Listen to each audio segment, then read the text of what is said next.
Um, my list of mentors goes back a long way, and I would have to really include some of the people that helped me so much when I was, just starting out and really learning the basics. And a couple of them are still in Milwaukee now.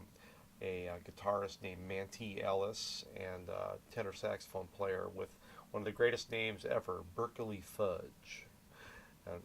Both great players. They're still in Milwaukee, and they were the kind of the guys like when I was playing all the gigs, and they also taught at the school that I went to. So there was a kind of a transition, the same kind of transition that I think I emulate in my own teaching practice now of like, you know, playing in the school, and then at a certain point you invite them out and have them come on your gig and play and get them on the real bandstand. So that's what they did for me, and they did so much for me.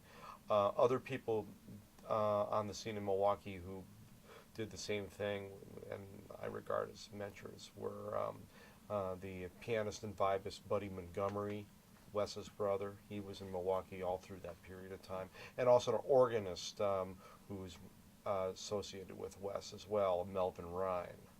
There was a lot of the Indianapolis musicians from that great era of the players that were around Wes Montgomery and so on came up to Milwaukee and also in Madison, Wisconsin in the late 1960s. I think they enjoyed the atmosphere there or something like that, and so had those were amazing, great musicians to tutor on, be tutored under.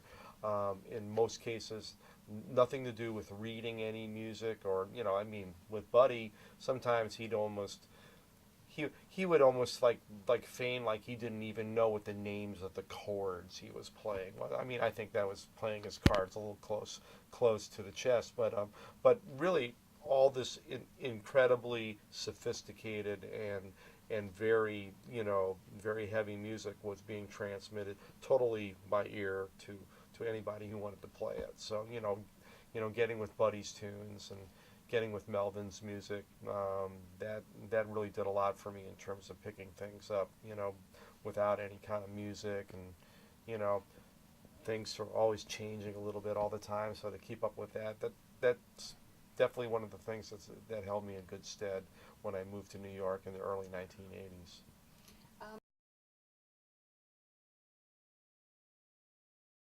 I Even before I moved to New York, which was in late 1981, I would go out there and visit. And I think, from the first time I really went out there on to investigate the music scene, which was a few years before, I really fell in love with the place, and I knew this is where I wanted to be. So I prepared in a lot of senses, but I would also go back there from time to time, and I would make some connections. I think some of the, some of the people that really helped me a lot that I met on some of those trips.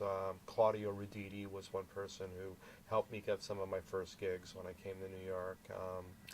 You know, Meeting a lot of people. I remember meeting Randy Brecker. He was one of the judges at the Collegiate Jazz Festival I played at Notre Dame in Indiana, and he was very supportive. And he was somebody who was, he gave me a hand when I came to town.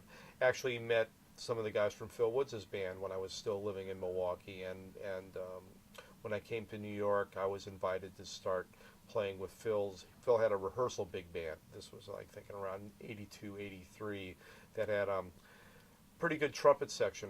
For instance, trumpet section I think was Earl Gardner, Lou Soloff, Claudio, Tom Harrell, and me, and so that was like quite a section to get thrown into the middle. So even that relationship, which really solidified much later when I joined the quintet in the '90s, goes back to that era. So yeah, going around trying to ease in little by little, that helped a lot. Um,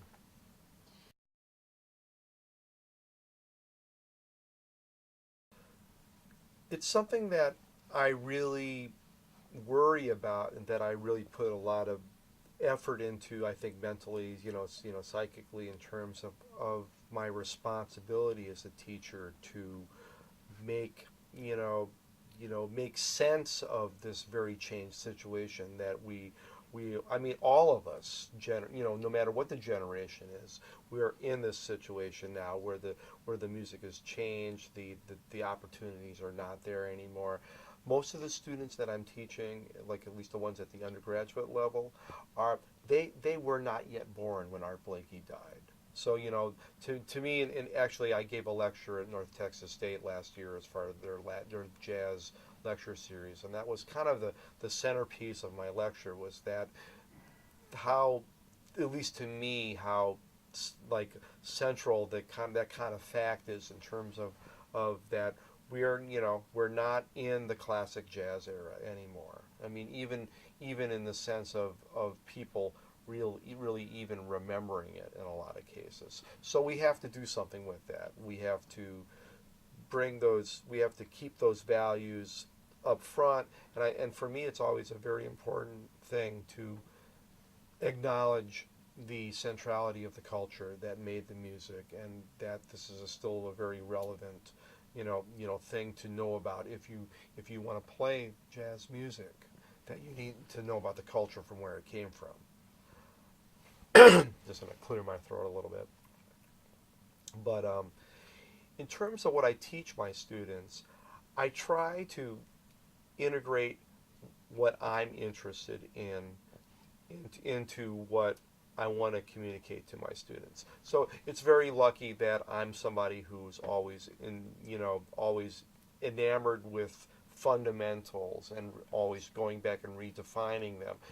Both in my trumpet playing, of course, with the trumpet, you start over every day, basically, in terms of how you approach the instrument from the ground up, but also in terms of what we play.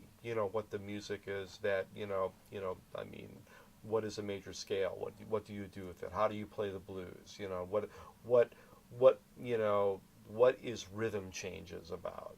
I mean, these are the kind of things that are elementary, but they're still subjects that I'm very much involved with every day, trying to keep redefining, trying to illuminate the furthest extensions of my own musical practice through constant engagement with fundamentals. So in that sense, what I'm interested in and what my students get, and what I think my students should get, work pretty well together. This was something that was a big revelation to me at a certain point when I understood that I could teach the things that I was interested in and communicate that to my students. This made teaching very much of a joy, and something that I think there was to in days past, or in ages past, in terms of jazz education, I think there was a sense that,